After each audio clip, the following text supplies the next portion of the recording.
Mengenang Kiki Fatmala dan perjuangannya melawan kanker hingga akhirnya meninggal dunia.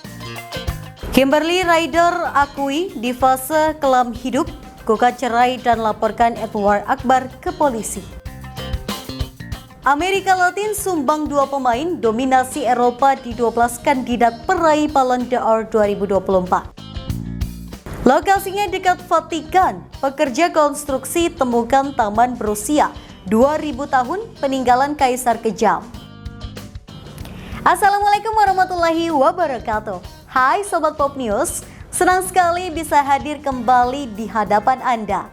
Kali ini Pop News Media akan merangkum sejumlah berita seputar selebriti nasional dan internasional, gaya hidup, berita viral, film, serta hal-hal entertainment lainnya. Semua berita ini kami rangkum selama sepekan dalam program Pop Spot. Bersama saya Putri Anju, inilah informasi selengkapnya.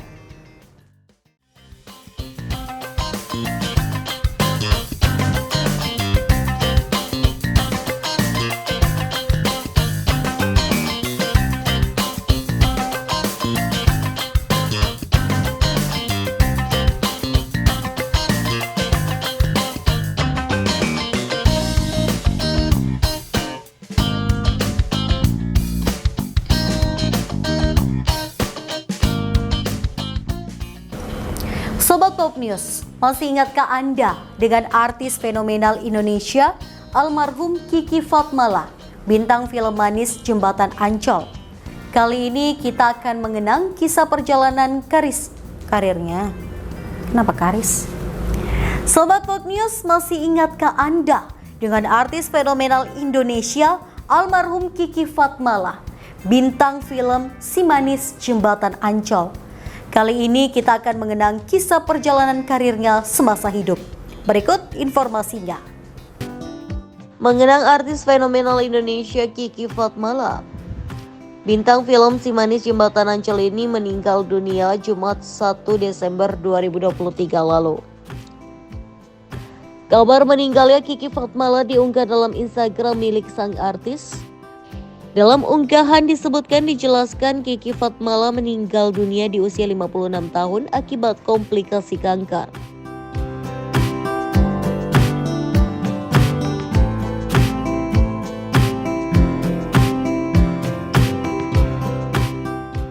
Sekilas profil Kiki Fatmala. Kiki Fatmala lahir pada 14 Agustus 1967. Kiki Fatmala lahir dari pasangan Sunarjo keturunan Sunda dan Fatna Farida keturunan Pakistan. Kiki Fatmala sempat menikah dengan Christian Frashel di Switel, Austria pada 14 Agustus 2004. Penghujung 2005, Kiki Fatmala terlibat perseteruan dengan ibunya yang telah lama tinggal berpisah. Fatma Farida telah bercerai dengan Sunarjo. Ayah Kiki menuduh Kiki Fatmala sebagai anak durhaka. Sang ibu pun mengaku kecewa dengan sikap Kiki Fatmala. Tapi pada akhirnya perseteruannya, Kiki Fatmala dan ibunya damai. Bahkan Kiki dan Fatma sempat bertemu dengan ayahnya yang lama tak bertemu. Jejak karir Kiki Fatmala di dunia hiburan tanah air. Kiki Fatmala sempat bercita-cita sebagai pramugari. Melalui film permainan di balik tirai menunjukkan kandas sudah cita-citanya. Ia kemudian mulai menggeluti dunia keartisannya dengan membintangi judul-judul film. Bahkan Kiki Fatmala dikenal sebagai aktris langganan film-film panas. Profesinya sebagai model juga tak luput dari pose seksi. Tahun 1992, saat industri perfilman Indonesia terpuruk, Kiki Fatmala memasuki dunia layar kaca. Ia sempat membintangi serial komedi Ada-Ada Saja. Namanya membumbung tinggi setelah bermain sinetron Si Manis Jembatan Ancol dan berperan sebagai hantu cantik dan seksi. Saat industri perfilman mulai bangkit, Kiki Fatmala kembali membintangi film layar lebar Jembatan Ancol yang diangkat dari serial komedi. Divonis kanker. Semasa hidupnya Kiki Fatmala berjuang melawan kanker paru stadium 4. Ada kisah pilu yang diungkapkannya. Pemeran utama sinetron Si Manis Jembatan Ancol ini ternyata sempat kehilangan semangat hidup ketika mengetahui sel kanker bersarang di tubuhnya. Saat diundang menjadi bintang tamu dalam konten video Maya Estianty, Kiki Fatmala akhirnya menceritakan kronologi awal mula dirinya diketahui mengidap kanker paru-paru.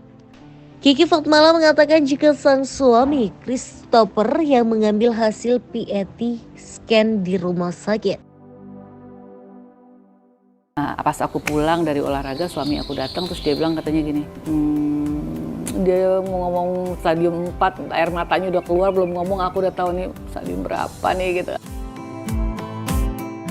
Mengetahui kankernya telah mencapai stadium 4, Kiki hanya bisa menangis tanpa suara. Terus dia bilang stadium 4, aduh aku udah nggak bisa ngomong, nggak nangisnya tuh bukannya gue nggak gitu, nangisnya cuma keluar air mata tuh nggak stop tuh, kayaknya udah lemes deh gimana. Akhirnya ya sempet kita 2 harian tuh kita yang benar-benar ya, nangis berdua, yang udah mata udah dua-duanya bengkak, ya, nggak bisa tidur, udah nggak nafsu makan 2 hari. Yang malah yang udah diomongin sama dia, ya kamu harus mikir ke depan kuburnya di mana. Iya sih, kalau cancer sih udah harus mikirin yang itu soalnya. Ya kan, kuburnya di mana. Terus udah gitu kamu juga belum bikin warisan, kamu nggak punya anak, kamu harus bikin warisan karena yang ditinggalin biasanya suka ribut, malah begitu. Karena kan aku nggak punya anak, siapa yang kamu mau kasih, tulis semua, telepon notaris apa semua. 2 hari tuh yang diomongin itu. Kendati demikian, Kiki Fatmala dan Christopher tidak ingin larut dalam kesedihan terlalu lama. Kiki berjanji untuk fokus menjalani pengobatan dan tak lagi menangis. Setelah 2 hari kita nangis-nangis, akhirnya udah gitu, akhirnya dia bilang gini, udah ya kita stop ya, kita jangan nangis lagi ya. Saya harus fokus ke depannya apa, pengobatannya apa yang kamu pilih. Jadi abis 2 hari itu kita berdua udah nggak nangis. Udah stop, kita janji nggak mau nangis, nggak boleh keluar air mata, tapi kita harus pikirin ke depannya harus seperti apa. Selama berjuang melawan kanker, wanita 52 tahun ini mengaku lebih mendekatkan diri kepada Tuhan. Ya cari dokter, apa pengobatannya gimana. Ya udah seperti itu, akhirnya dia yang cari, aku cuma ya memang kalau kita setiap ya manusia ya kita ada masalah, mau larinya kemana lagi kalau bukan ke Tuhan.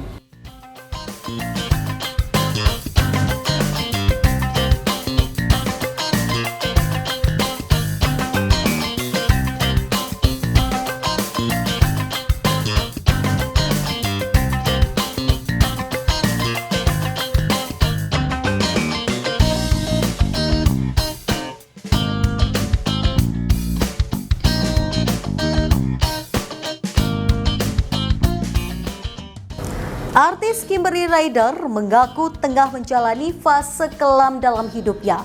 Rumah tangganya bersama Edward Akbar bermasalah dan diambang perpisahan. Bahkan sebelum mengajukan perceraian, Kimberly Raider lebih dulu melaporkan Edward Akbar ke Polres Jaksel, Juni 2024 lalu. Berikut informasi selengkapnya. Artis Kimberly Raider mengaku tengah menjalani fase kelam dalam hidupnya.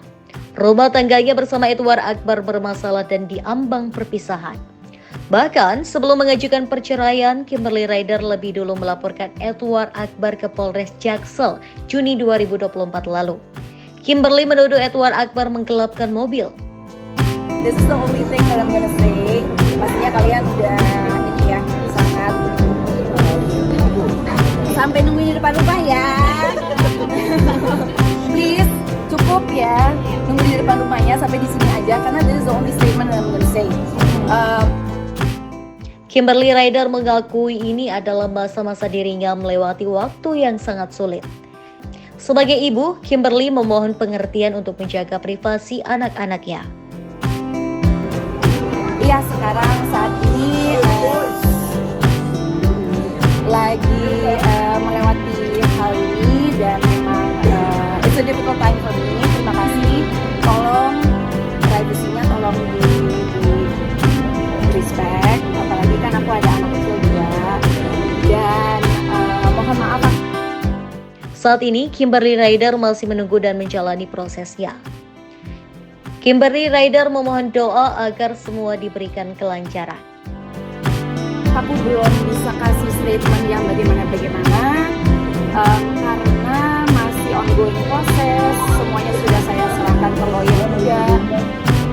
Pokoknya as usual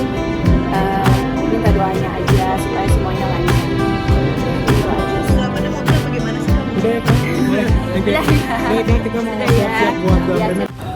Kayaknya alhamdulillah dia kuat, terus selalu menjalankan sholat ya kita kuat semua kok. Sebagai Terkait biasa penggelapan aja. itu mobil gimana Tante? Hah? Yang terkait penggelapan itu gimana? Hah? Benar atau Soal enggak? penggelapan mobil itu Mobil apa tuh? Bajai. katanya ada mobil Anda dengarnya seperti apa dari Kim? Nggak ada tuh. Ini kita lagi isolasi nih gimana nih? Acara film isolasi. sedikit aja Ya. kita yang harus update tentang kita jangan Berita itu. Hah? tapi menyayangkan nggak dengan adanya Apa sih menyayangkan tuh tentang apa maksudnya nih? Penggelapan. Wah itu nggak tahu deh. Itu nggak tahu saya. Tante udah ikut diperiksa kan? iya Itu udah di Polres. Polres sudah diperiksa juga tante sama hakim IG story mungkin kemarin kan sebenarnya juga itu tante mungkin seperti apa sih Tanggapannya. perempuan Natasha nyari uang Oh enggak itu masalah ya kita, sebetulnya sih ya apa ya kalau soal masalah perempuan cari duit ya iyalah mesti ya jangan terlalu mengharapkan banyak dari suami ya kita ya udah itu aja deh. tapi tante kecewa nggak sih sama Hah? yang nggak pernah ngasih nafkah itu seperti apa gitu Akan wah itu saya nggak tahu deh soal itu saya nggak tahu. Tapi selama ini Kim curhat selama setahun ini gimana sih baik-baik saja atau gimana? Alhamdulillah baik-baik aja. Selama setahun belakangan ini curhat ke Tante gitu. Curhatnya kita lagi sibuk cuma film aja sih. Itu aja. Saya cuma lagi sibuk jaga susu. Tapi Tante ada feeling nggak? Feeling dari seorang ibu ke anaknya yang bermasalah dengan keluarga atau gimana? Kalau feeling sih saya enjoy aja live aja itu aja. Berarti Kim menutupi dengan ibaratnya masalah keluarga ke ibunya tuh gimana sih? Enggak juga, kita biasa aja jalanin. Kita biasa aja jalanin hidup ya apa adanya. sudah berapa Hari ini panggilan saksi gimana Tante? Kim sama Edo Kayaknya sendiri baru 5 ya? 5 bulan ini berarti gitu kan? 5 tahun. Oh 5 tahun ini. Nggak maksudnya pisah-pisah. pisah rumahnya Pisah rumahnya sudah sejak kapan Tante untuk infonya belum? Bisa nggak tahu ya karena sementara ini kan dia tinggal di Bali, ya kan? Sekarang di Jakarta karena ada kerjaan itu aja. Edo sendiri mengenai ada komunikasi sama tante nggak tante? Oh kalau saya jarang berkomunikasi, saya cuma lagi sibuk. Ya, kalau soal komunikasi sama ini Edward ya itu masalah pribadi aja ya. Saya cuma ngurusin itu aja. Tante postingan Instagram bentuk support untuk Kimberly itu seperti apa Tante? Maksudnya apa ya? Nggak ngerti itu. Posting apa? Sempat posting. Yang Tante sendiri juga. Yang Tante posting. Yang Tante posting. Udah, pokoknya ini aja deh.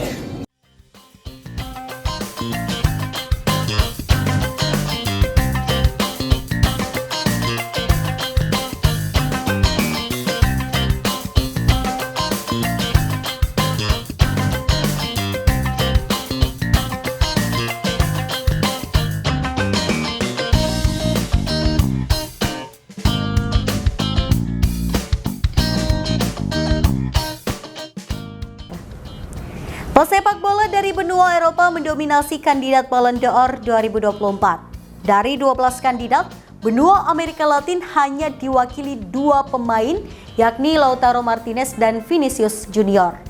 10 sisanya berasal dari negara Eropa, yakni Spanyol, Inggris, Perancis, dan Jerman. Berikut informasinya. Pesepak bola dari benua Eropa mendominasi kandidat Ballon d'Or 2024. Dari 12 kandidat, benua Amerika Latin hanya diwakili 2 pemain yakni Lautaro Martinez dan Vinicius Junior. 10 sisanya berasal dari negara Eropa yakni Spanyol, Inggris, Perancis, dan Jerman. Sementara tak ada kandidat peraih Ballon d'Or 2024 dari Asia. Diketahui Spanyol jadi juara Euro 2024, menang 2-1 atas Inggris di final. Sukses itu membuat nama Rodri dan Dani Carvajal bersaing untuk gelar Ballon d'Or 2024. Apalagi mereka tampil bagus pada level klub. Hal yang sama terjadi di kubu Argentina yang jadi juara Copa America 2024. Sang bomber Lautaro Martinez bersaing untuk Ballon d'Or 2024. Lautaro punya 2 gelar top skor Serie A dan Copa America. 12 besar kandidat peraih Ballon d'Or 2024.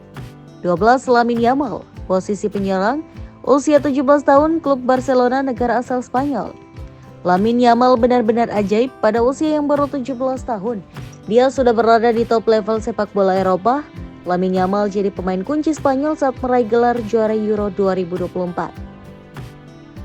Lamine Yamal juga tampil bagus bersama Barcelona meskipun tidak memberikan gelar juara pada Blaugrana. Lamine Yamal layak dapat apresiasi. Total, Lamine Yamal bikin 10 gol dan 18 assist musim ini. 11 Florian Wirtz, posisi gelandang, usia 21 tahun, klub Bayer Leverkusen, negara asal Jerman. Florian Wirtz punya andil besar pada kisah heroik Bayer Leverkusen musim 2023-2024. Mereka meraih gelar juara Bundesliga dan DFB Pokal. Leverkusen juga tidak kalah pada 52 laga domestik beruntun. Florian Wirtz mencetak 21 gol dan 21 assist pada musim 2023 hingga 2024. Namun kegagalan membuat Jerman meraih gelar juara Euro 2024 jadi kendala bagi Florian Wirtz untuk bersaing lebih jauh di Ballon d'Or. 10 Nico Williams, posisi winger, usia 21 tahun, klub Athletic Bilbao, negara asal Spanyol. Masuk dalam 10 besar kandidat peraih gelar Ballon d'Or jadi capaian penting bagi Nico Williams. Apalagi dia hanya bermain untuk Athletic Bilbao. Namun Williams dan Bilbao punya musim yang luar biasa. Mereka mampu meraih gelar juara Copa del Rey. Williams lantas melejit karena tampil bagus bersama Spanyol di Euro 2024. Williams bikin gol di final dan membawa Spanyol juara. 9 Phil Foden, posisi gelandang, usia 24 tahun, klub Manchester City, negara asal Inggris. Phil Foden seperti punya 2 wajah. Phil Foden adalah pemain super ketika bermain di Man City, sedangkan saat membela timnas Inggris, Phil Foden sulit mencapai level yang sama. Phil Foden meraih 3 gelar pada musim 2023-2024, Premier League, Piala Dunia Antar Klub, dan UEFA Super Cup, semua diraih bersama Man City. Phil Foden juga mencetak 28 gol dan 12 assist. 8 Harry Kane, posisi penyerang, usia 30 tahun, klub Bayern Munchen, negara asal Inggris. Harry Kane berharap bisa meraih trofi dengan pindah ke Bayern Munchen, namun harapan itu gagal terwujud. Harry Kane juga gagal juara Euro 2024 karena kalah di final. Namun pada level individu, Harry Kane tampil sangat memukau. Harry Kane konsisten mencetak gol, dia bikin 52 gol dan 14 assist. Namun, capaian individu itu belum cukup untuk meraih Ballon d'Or. 17 Kylian Mbappe, posisi penyerang, usia 26 tahun, klub PSG atau Real Madrid, negara asal Perancis. Pada level individu, Mbappe tampil luar biasa. Dia mencetak 52 gol dan 21 assist sepanjang musim 2023-2024. Mbappe juga meraih gelar juara Ligue 1, Coupe de France, dan Trophée des Champions. Namun ada tolak ukur gagal dipenuhi Mbappe untuk setidaknya masuk 5 besar kandidat peraih Ballon d'Or. Mbappe tidak mampu meraih hasil optimal di top level yakni Liga Champions dan Euro 2024. 6 Toni Kroos, posisi gelandang, usia 34 tahun, klub Real Madrid, negara asal Jerman. Toni Kroos punya peluang meraih Ballon d'Or sekaligus menutup karir dengan skenario terbaik. Namun dia tidak mampu membawa Jerman meraih gelar juara di Euro 2024. Meskipun begitu, Toni Kroos tetap punya catatan impresif pada musim terakhirnya sebagai pemain profesional. Toni Kroos membawa Real Madrid meraih gelar juara La Liga, Liga Champions, dan Supercopa de Espada. 5 Lautaro Martinez, posisi penyerang, usia 26 tahun, klub Inter Milan, negara asal Argentina. Lautaro jadi top skor di Copa America 2024 dengan catatan 5 gol. Lautaro juga jadi top skor Serie A dengan 24 gol. Lautaro jadi salah satu penyerang terbaik musim 2023-2024. Pada level kolektif, Lautaro juga punya capaian bagus. Lautaro meraih gelar Scudetto, Serie A, dan Supercoppa Italia. Selain itu, Lautaro juga membawa Argentina juara Copa America 2024. 4. Dani Carvajal, posisi bek kanan, usia 32 tahun, klub Real Madrid, negara asal Spanyol. Awalnya, tidak banyak yang menjagokan Dani Carvajal masuk dalam kandidat peraih Ballon d'Or. Namun setelah Euro 2024 usai, Carvajal dianggap layak mendapat apresiasi. Carvajal membantu Spanyol jadi juara Euro 2024. Dia jadi wakil kapten Spanyol di Euro 2024. Jangan lupa, Carvajal juga meraih gelar juara La Liga dan Liga Champions bersama Real Madrid, musim yang fantastis. 3. Jude Bellingham, posisi gelandang, usia 21 tahun, klub Real Madrid, negara asal Inggris. Bellingham tampil konsisten sepanjang musim 2023 hingga 2024. Dia mencetak 27 gol dan bikin 17 assist sepanjang musim. Bellingham juga meraih gelar La Liga dan Liga Champions. Capaian Bellingham di Euro 2024 juga cukup bagus. Dia membawa Inggris melaju ke final. Namun kekalahan dari Spanyol di final diyakini membawa dampak pada peluang Bellingham memenangkan Ballon d'Or. 2. Vinicius Junior, posisi winger, usia 24 tahun, klub Real Madrid, negara asal Brasil. Vinicius tampil luar biasa pada musim 2023 hingga 2024. Dia mencetak 26 gol dan 13 assist. Vinicius membawa Real Madrid meraih 2 trofi penting, La Liga dan Liga Champions. Hanya saja Vinicius tidak mampu berbuat banyak di Copa America 2024. Laga berhasil terhenti di babak 8 besar. Faktor ini membuat peluang Vinicius meraih Ballon d'Or mengecil. 1. Rodri, posisi gelandang, usia 28 tahun, klub Manchester City, negara asal Spanyol. Rodri menjalani tahun yang luar biasa. Pada level klub maupun tim nasional, Rodri meraih gelar juara dan menunjukkan performa yang konsisten. Rodri memenangkan Premier League, UEFA Super Cup, dan Piala Dunia antar klub bersama Man City. Juara Euro 2024 jadi capaian paling baru. Rodri juga jadi pemain terbaik Euro 2024. Rodri benar-benar layak meraih Ballon d'Or 2024.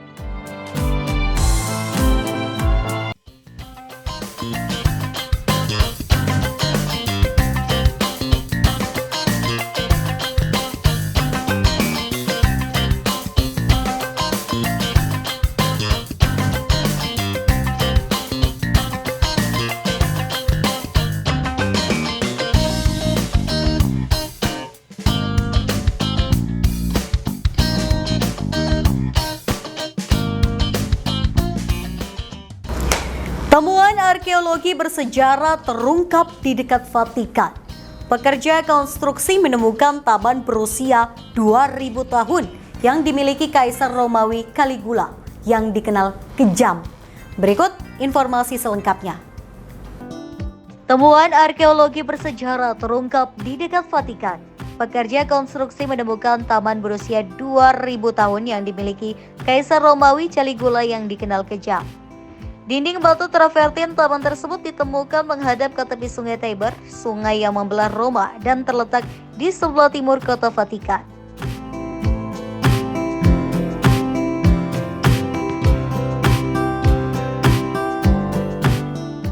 Saat membersihkan puing-puing, para arkeolog menemukan pipa air berbahan timah dengan tulisan A. Caesaris Augusti Germanici. Berdasarkan hasil temuan, peneliti menyimpulkan bahwa ukiran tersebut merujuk pada Gaius Caesar Augustus Germanicus yang lebih dikenal sebagai Caligula alias batu bot kecil, julukan masa kecil yang diberikan kepada Caligula oleh tentara ayahnya Germanicus. Berdasarkan bukti-bukti yang ditemukan tersebut, para peneliti menduga taman tersebut kemungkinan besar milik Kaisar Romawi Caligula yang terkenal kejam itu.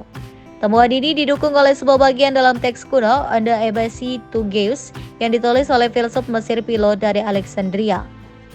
Teks ini menceritakan pertemuan Caligula dengan perwakilan Yahudi dari Alexandria di sebuah taman besar dekat sungai Tiber.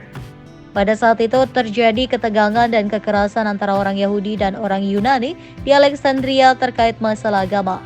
Meskipun Yahudi memohon kebebasan beragama, Caligula menolak permintaan pihak Yahudi dan memihak Yunani.